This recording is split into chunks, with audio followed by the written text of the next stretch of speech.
Você está ouvindo o ABC Cast, o podcast do ABC. Informação, inovação e conexão com a região metropolitana de São Paulo. ABC Cast, conectando você com informação de qualidade. Fala, pessoal do ABC e toda a região metropolitana de São Paulo. Segundamos, está iniciando mais uma semana e é óbvio que a gente não poderia começar sem mais um ABC Cast, o podcast oficial do portal ABC do ABC. E hoje é dia 12 de janeiro e nós estamos aqui, como sempre, para te manter informado sobre o que mais importa para o seu dia a dia. Eu sou Suzana Rezende e divido os mix, as bancadas com ele, João Pedro Melo. Fala, JP! Hello, Su! Olá, pessoal, um bom final de tarde para você que acordou vencedor do Globo de Ouro de melhor filme de língua inglesa. A gente começou o ano com tudo, hein? E olha só, além do cinema brasileiro que brilhou no Globo de Ouro, o litoral paulista viveu um final de semana de alerta e até tragédia. E também tem serviço com saúde preventiva da COP e apoio a gestantes de São Paulo. Do tapete vermelho a Brasília, passando pelo ABC e pelo mundo. Então bora ajeitar o fone e pega o café no final de tarde para encarar o retorno de volta para casa, porque o ABC Cast já tá começando.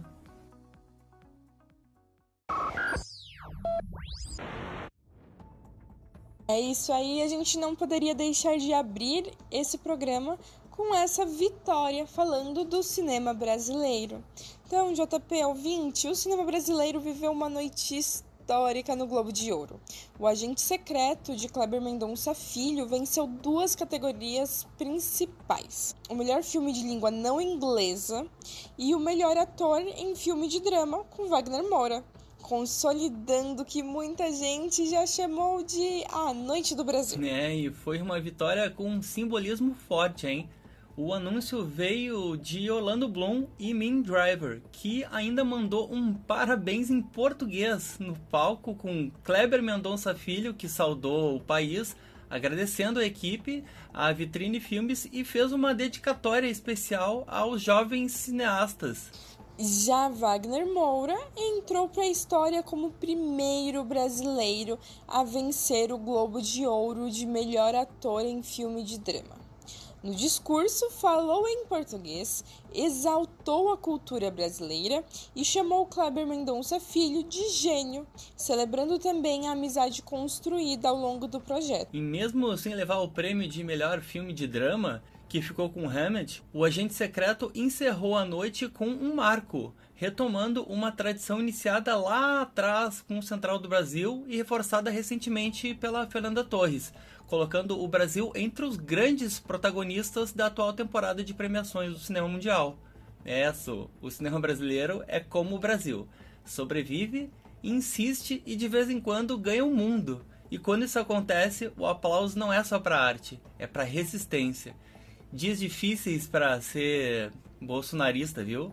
Porque a cultura que eles chamam de mamata é a mesma que agora tá levando o troféu e mostrando que talento não precisa de censura, só de espaço para existir. Um grande dia. Ah, com certeza, JP, bota grande dia nisso. Isso também serve para que nós consigamos valorizar mais a cultura nacional, né? Querendo ou não, ainda tem muitas pessoas com aquela famosa síndrome de vira-lata, que só o que é estrangeiro presta, filme brasileiro não presta, e aqui a gente está vendo e sendo reconhecido pelo mundo inteiro. Então nós também temos que reconhecer essas conquistas e principalmente a qualidade da nossa cultura, dos nossos filmes, de tudo que nós mesmos produzimos. Então, nosso parabéns. E agora vamos para o nosso giro de notícias, iniciando por afogamentos no litoral. Ouvinte, o fim de semana foi trágico no litoral de São Paulo, com 6 mortes por afogamento em menos de 24 horas na Baixada Santista, segundo o agrupamento de bombeiros marítimos. Apesar de esforços das equipes que resgataram 67 pessoas com vida, os casos se concentraram em Itanhaém, Praia Grande e Guarujá. E os bombeiros reforçam o alerta. Respeitar a sinalização e evitar o mar em condições de risco é fundamental para salvar vidas. Então, vamos ficar sempre de olho. Blitz da Saúde da ACOP. A Blitz da Saúde da ACOP está de volta a partir do dia 16 de janeiro, levando exames gratuitos e orientação em saúde para moradores do ABC e região. O programa oferece serviços como glicemia, eletrocardiograma, pressão arterial e IMC, tudo em uma van adaptada que funciona como consultório móvel. É prevenção na prática, pertinho de casa, para ajudar a cuidar da saúde antes que o problema apareça. E para finalizar o nosso giro, vamos falar sobre o programa Mãe Paulistana. O programa Mãe Paulistana começou em 2026 com uma novidade. O kit enxoval para gestantes da rede municipal agora vem turbinado, com 24 itens, incluindo banheira, termômetro de banho, roupas, produtos de higiene e até aspirador nasal. O kit é entregue gratuitamente nas UBSs, nas Unidades Básicas de Saúde, para quem faz o pré-natal pelo programa. E também garante acompanhamento completo de saúde e vaga em creche.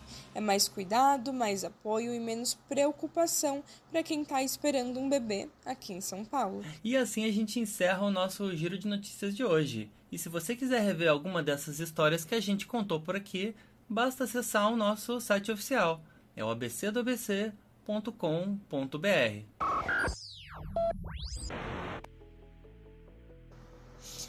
E nessa nossa segunda-feira alegre de muita felicidade, é lógico que a gente não pode deixar de trazer as atualizações do esporte com o nosso repórter Gabriel de Jesus. É com você, Gabi. Olá, Suzana Rezende. Olá, João Pedro Melo. Olá, ouvintes do ABCcast.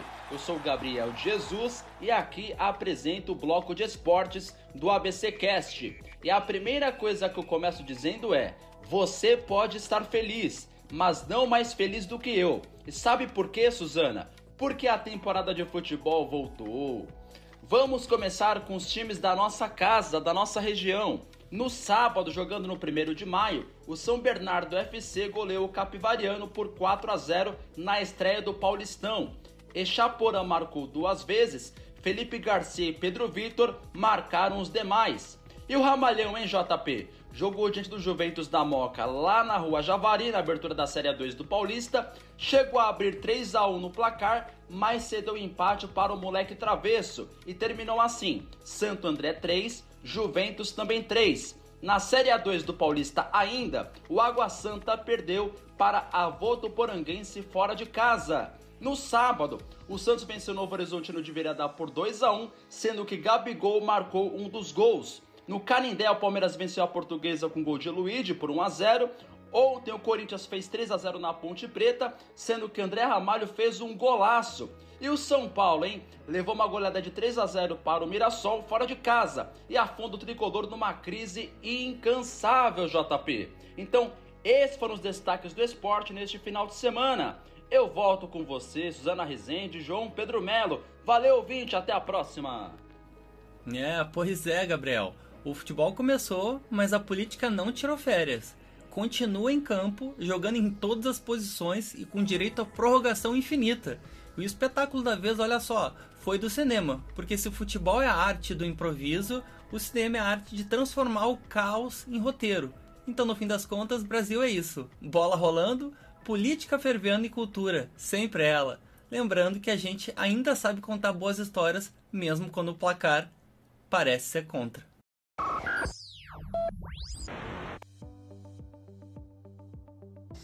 E seguindo aqui o nosso programa, vamos falar sobre o Flávio Bolsonaro. JP, a viagem de Flávio Bolsonaro aos Estados Unidos não saiu exatamente como planejado, hein? Ele tentou um encontro com Marco Rubio para render aquela foto estratégica, mas a crise envolvendo a Venezuela bagunçou a agenda e frustrou o plano. A ideia era clara, mostrar alinhamento com o governo Trump e mandar um recado direto para a base bolsonarista, além de afastar qualquer concorrência da direita. Só que, nos bastidores, isso não pegou nada bem com o Centrão, que achou a jogada meio radical demais. E mesmo assim, Flávio já pensa em voltar aos Estados Unidos até abril. Agora com um discurso mais ao centro, até cogitando levar Tarcísio de Freitas junto, numa tentativa de vender como centro-direita raiz, sem tanta polêmica. Enquanto isso, a família tenta manter a imagem de união, mas isso já gerou muito ruído. Declaração atravessada, centrão desconfiado, e enquanto isso, a família tenta manter a imagem de união, mas isso até gerou ruído, hein?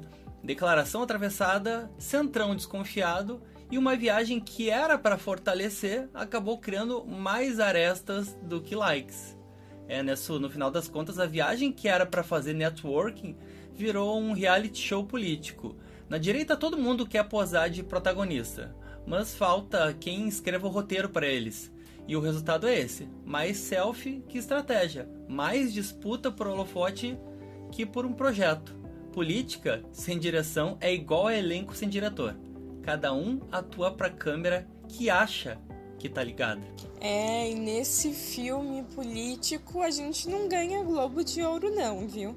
Como você falou, tá faltando aí um diretor, tá faltando um direcionamento, e acredito que até mesmo tem a questão do desespero. Então eles precisam ganhar de alguma forma, porque a direita tá se enfraquecendo aqui no Brasil, se a gente pode assim chamar.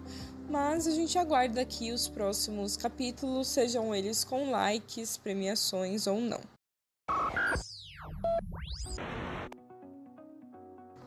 E agora vamos falar sobre o Ministério da Justiça. Ouvinte, JP, a interinidade do Ministério da Justiça deve ser curta.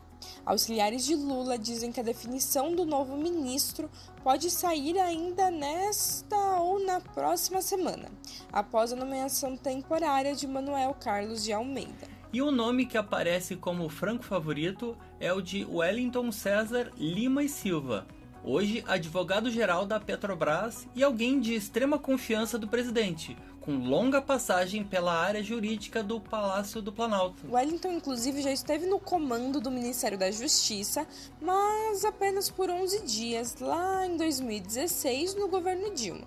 Na época, a nomeação foi barrada pelo STF, o Supremo Tribunal Federal, porque ele era procurador do Ministério Público da Bahia. Agora, o cenário é outro, e o presidente Lula trata o nome como muito à frente de qualquer outra opção. E se confirmado, será um retorno simbólico e estratégico a uma das pastas mais sensíveis do governo Sul. E a justiça pode até ser cega, mas o cargo de ministro tem que ter memória seletiva e senso de oportunidade afiadíssimos, né? No Brasil, quem cai nunca desaparece de verdade, só espera o próximo capítulo. O Poder por Aqui é uma série sem fim, muda o figurino, repete o elenco, mas o roteiro, esse segue sempre o mesmo. E a justiça, ela pode tardar, mas ela não pode falhar. Então, sim, precisa de um representante que haja de acordo com o que é certo e principalmente de acordo com o que o país precisa. E é isso que a gente está aguardando. Agora, chega de falar de política. Vamos respirar fundo, vamos colocar a cabeça para pensar, porque tá na hora do Quem Disse Isso, que é quando a gente traz aquela frase para dar uma aliviada no dia, ou até mesmo uma bagunça nos pensamentos de tanta reflexão. Então, JP, conta pra gente, qual é a frase de hoje? Isso, que honra falar da frase de hoje. Vamos lá. Eu acredito muito no poder transformador da arte. E eu repito, eu acredito muito no poder transformador da arte. E é isso. Quem é o dono ou a dona da frase de hoje? Tá bom, hein? A frase de hoje tá muito mais que especial, né? Como sempre eu dou um spoilerzinho, então para você ouvinte tá tentando adivinhar de quem é a frase de hoje, Talvez tenha sido uma certa pessoa que ganhou o Globo de Ouro. Mas é uma fala que resume bem, né, a relação entre a cultura, a sociedade e mudança. E a frase é de ninguém mais, ninguém menos que Wagner Moura, em entrevistas sobre arte, política e principalmente o impacto cultural do audiovisual. Uma declaração que combina perfeitamente com o momento vivido pelo cinema brasileiro agora. O poder da arte é isso mesmo, é dar forma ao que a gente sente. Mas não basta dizer só isso. Quando a tela, o palco ou o cinema viram um confessionário coletivo, a dor ganha cor, a rotina ganha voz e o país um espelho. E hoje, de novo, é um grande dia para celebrar isso. O cinema brasileiro mostrou que segue vivo, criativo e, sobretudo, necessário. Então, agora é hora de sorrir, comemorar e deixar o aplauso ecoar, porque por um instante a gente também venceu junto com ele. Então, parabéns ao Wagner e ao nosso cinema brasileiro.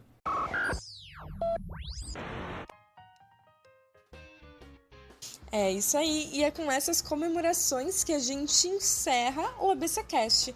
E já aproveitando que a gente está comemorando e parabenizando a conquista do nosso país, eu também gostaria de deixar aqui o meu parabéns e a minha comemoração ao meu marido, o Júlio César, que hoje faz 25 anos, como eu brinquei com ele, um quarto de século.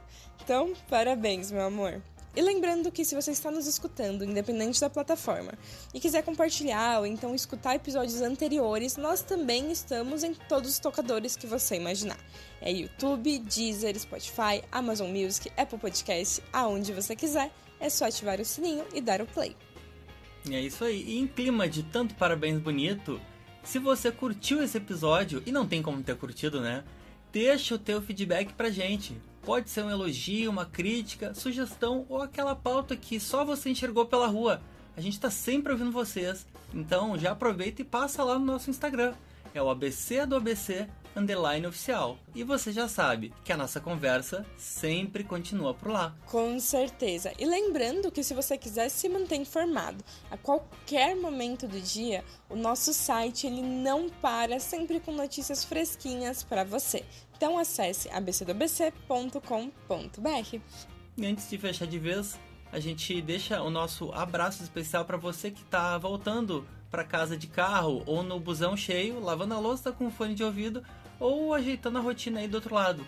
Vai com calma, respira fundo, que terça-feira, amanhã, a gente se encontra de novo do mesmo jeitinho, firme, leve e junto. Tchau, tchau e até a próxima. Tchau, tchau. Esse podcast é uma produção do portal ABC do ABC. Apresentação: Suzana Rezende e João Pedro Melo. Roteiro: Greta Passuldi. Edição: Rodrigo Rodrigues. Direção de conteúdo: Tiago Quirino e direção geral: Alex Faria.